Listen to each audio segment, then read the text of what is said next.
I grew up to study the brain because I have a brother who has been diagnosed with a brain disorder, schizophrenia. And as a sister, and later as a scientist, I wanted to understand why is it that I can take my dreams, I can connect them to my reality, and I can make my dreams come true. What is it about my brother's brain and his schizophrenia that he cannot connect his dreams to a common and shared reality, so they instead become delusion? So I dedicated my career to research into the severe mental illnesses. And I moved from my home state of Indiana to Boston, where I was working in the lab of Dr. Francine Bennis in the Harvard Department of Psychiatry. And in the lab, we were asking the question, what are the biological differences between the brains of individuals who would be diagnosed as normal control, as compared with the brains of individuals diagnosed with schizophrenia, schizoaffective, or bipolar disorder? So we were essentially mapping the microcircuitry of the brain, which cells are communicating with which cells, with which chemicals, and then in what quantities of those chemicals. So there was a lot of meaning in my life because I was performing this type of research during the day. But then in the evenings and on the weekends, I traveled as an advocate for NAMI, the National Alliance on Mental Illness. But on the morning of December 10, 1996, I woke up to discover that I had a brain disorder of my own. A blood vessel exploded in the left half of my brain. And in the course of 4 hours, I watched my brain completely deteriorate in its ability to process all information. On the morning of the hemorrhage, I could not walk, talk, read, write, or recall any of my life. I essentially became an infant in a woman's body. If you've ever seen a human brain, it's obvious that the two hemispheres are completely separate from one another. And I have brought for you a real human brain.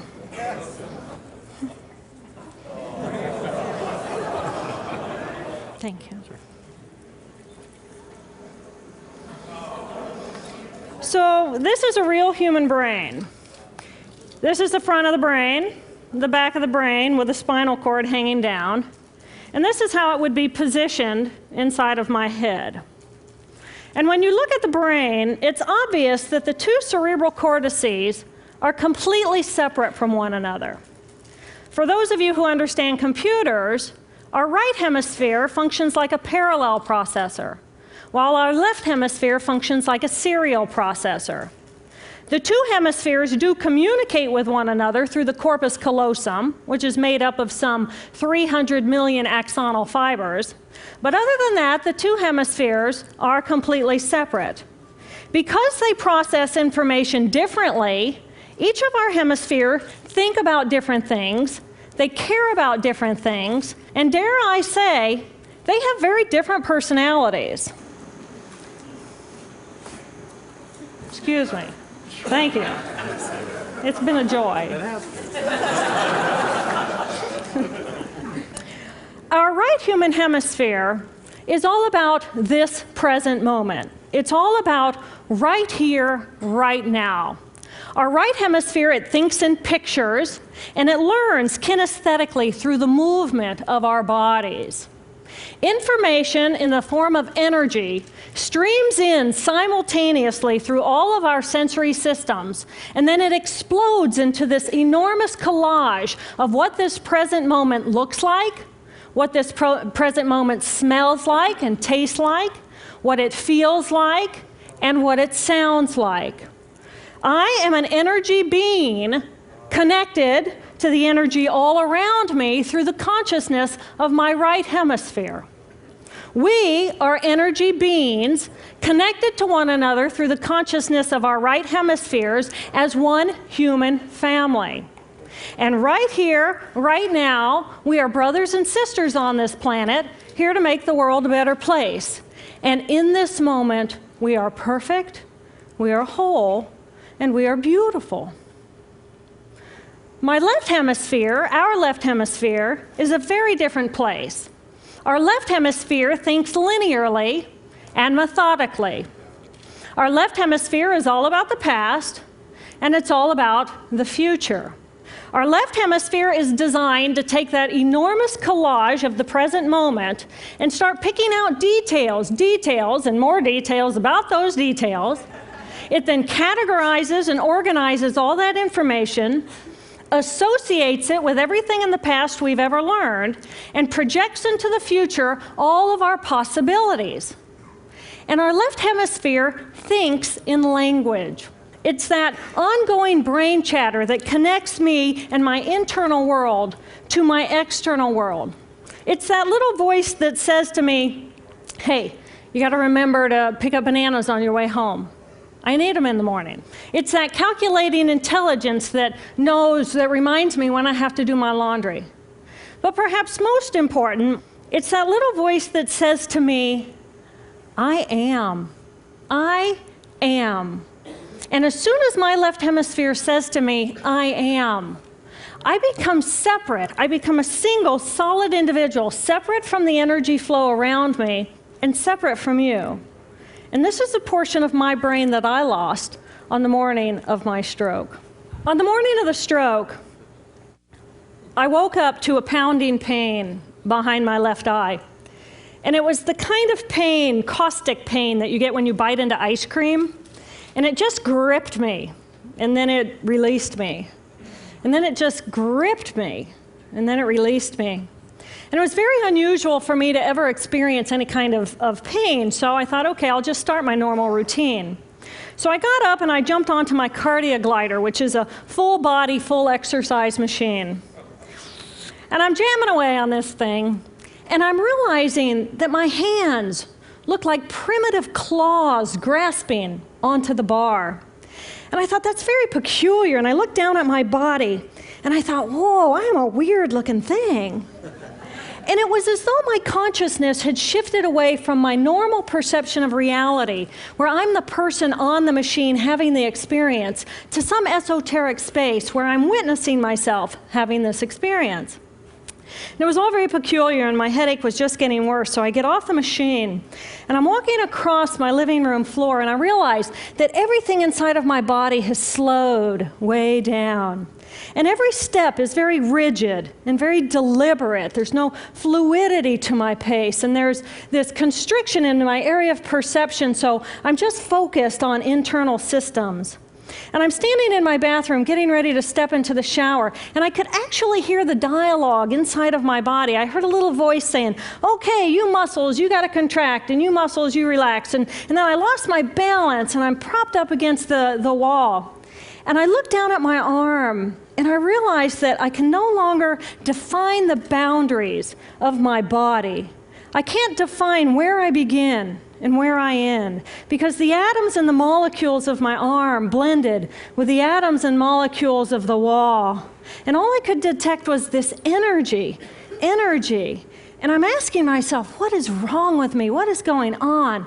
And in that moment, my brain chatter, my left hemisphere brain chatter, went totally silent. Just like someone took a remote control and pushed the mute button. Total silence. And at first I was shocked to find myself inside of a silent mind. But then I was immediately captivated by the magnificence of the energy around me. And because I could no longer identify the boundaries of my body, I felt enormous and expansive. I felt at one with all the energy that was, and it was beautiful there. And then all of a sudden, my left hemisphere comes back online, and it says to me, hey, we got a problem, we got to get some help. And I'm going, oh, I got a problem. So it's like, okay, I got a problem. But then I immediately drifted right back out into the consciousness, and I affectionately refer to this space as La La Land.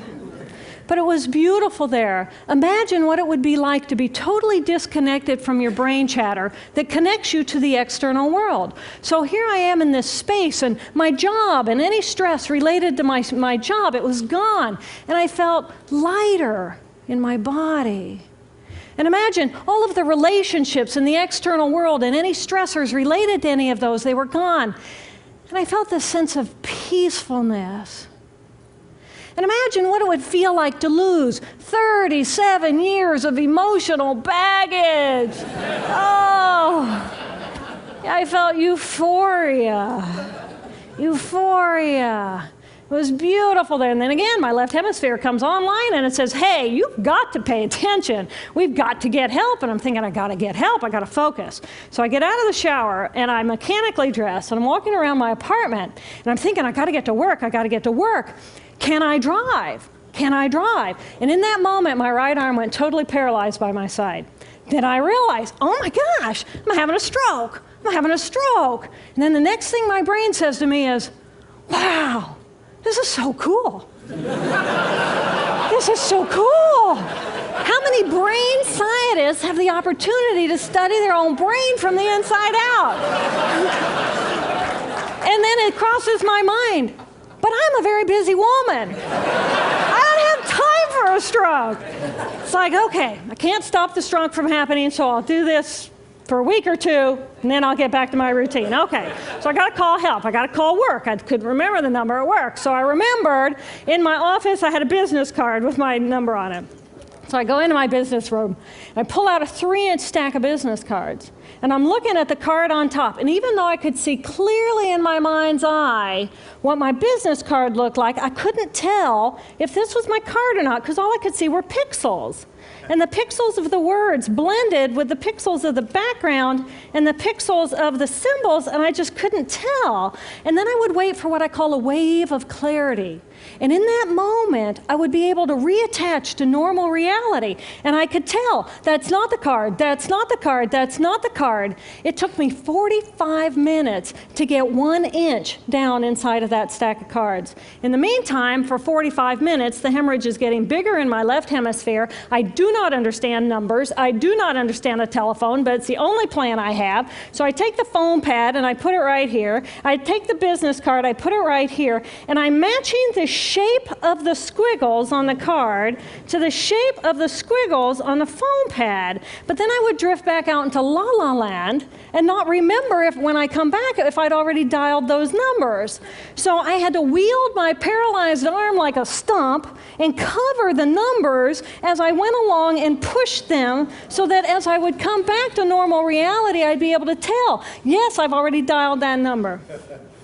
Eventually, the whole number gets dialed, and I'm listening to the phone, and my colleague picks up the phone, and he says to me, "Roar, roar, roar." And I think to myself, oh my gosh, he sounds like a golden retriever. And so I say to him, clear in my mind, I say to him, this is Jill, I need help. And what comes out of my voice is, roar, roar, roar. And I think, oh my gosh, I sound like a golden retriever. So I didn't know that I couldn't speak or understand language until I tried. So he recognizes that I need help, and he gets me help.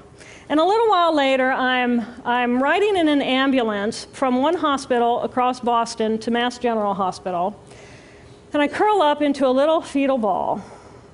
And just like a balloon with the last bit of air just right out of the balloon, I just felt my energy lift and I felt my spirit surrender.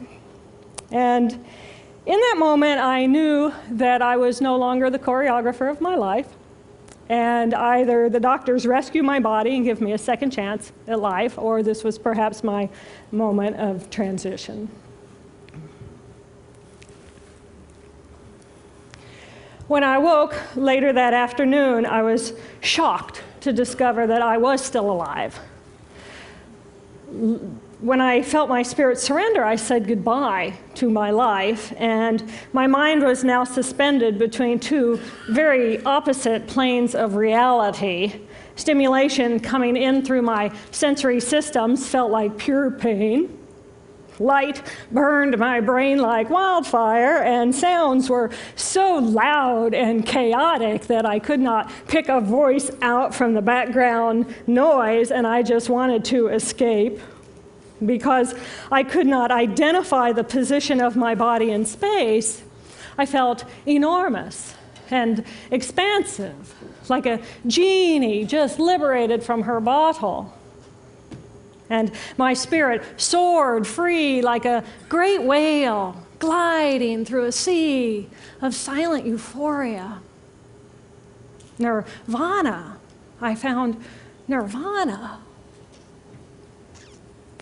And I remember thinking there's no way I would ever be able to squeeze the enormousness of myself back inside this tiny little body. But then I realized, but I'm still alive. I'm still alive, and I have found nirvana. And if I have found nirvana and I'm still alive, then everyone who is alive can find nirvana. And I pictured a world filled with beautiful, peaceful, compassionate, loving people who knew that they could come to this space at any time and that they could purposely choose to step to the right of their left hemispheres and find this peace. And then I realized what a tremendous gift this experience could be. What a stroke of insight this could be to how we live our lives. And it motivated me to recover.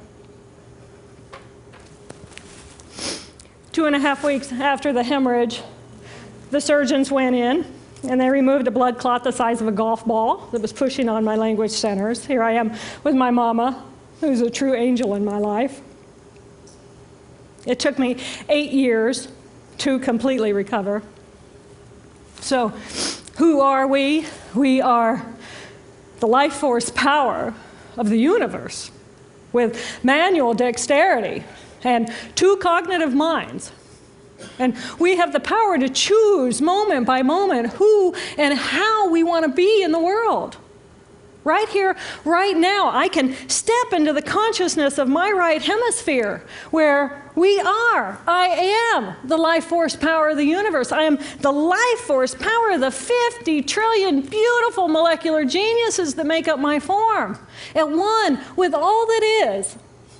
Or I can choose to step into the consciousness of my left hemisphere, where I become a single individual, a solid, separate from the flow, separate from you. I am Dr. JillBolte泰勒, intellectual, neuroanatomist. These are the we inside of me. Which would you choose? Which do you choose? And when? I believe that the more time we spend choosing to run the deep inner peace circuitry of our right hemispheres, the more peace we will project into the world, and the more peaceful our planet will be. And I thought that was an idea worth spreading. Thank you.